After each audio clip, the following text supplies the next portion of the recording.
I take refuge in the Buddha. I take refuge in the Buddha. Namo Buddhaya. Namo Buddhaya. I take refuge in the Dharma. I take refuge in the Dharma. Namo Dhammaya. Namo Dharmaya.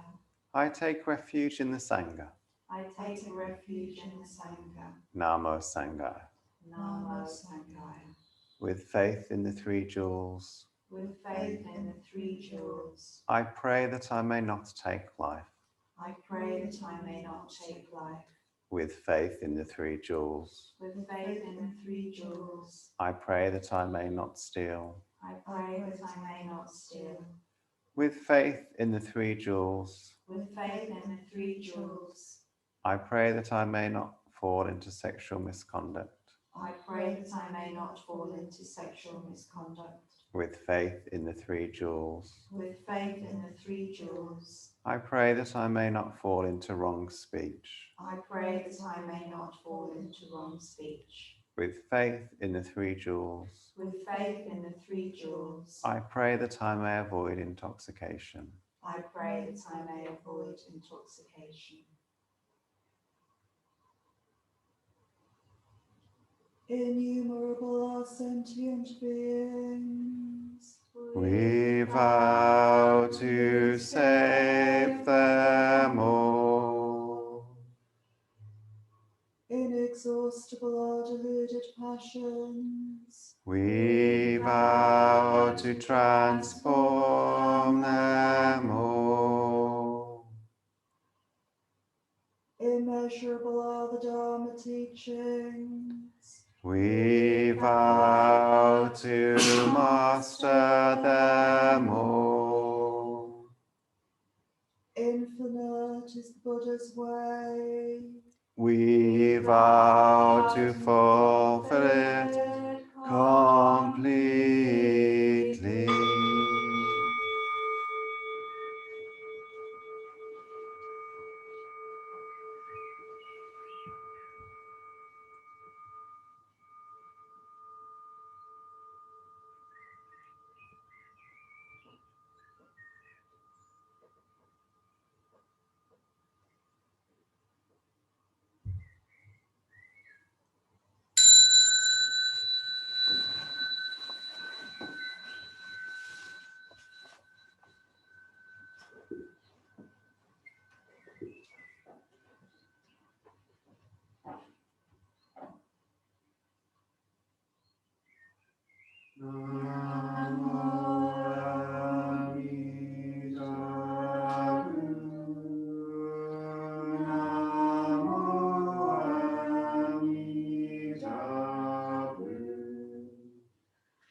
gratitude, we offer this incense to Buddhas and Bodhisattvas throughout space and time.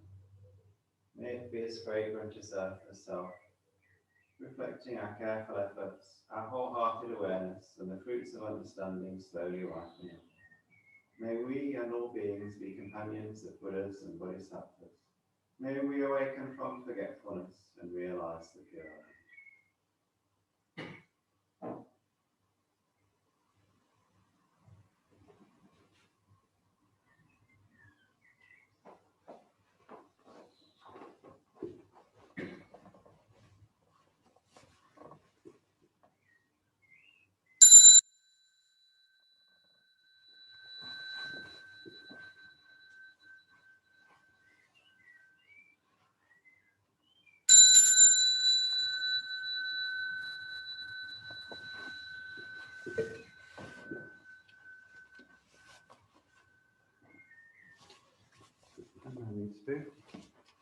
Finished a bit early tonight, apologies. That's what comes of letting my intuition say when it's time to finish the chanting rather than looking at the clock. So there's a moral to that story. I don't know what it is exactly. Anyway, we'll finish with the closing verse. Blessed by Amitabha's light, may we care for all living things and the holy earth. Namo Amitabha. Thank you, everybody.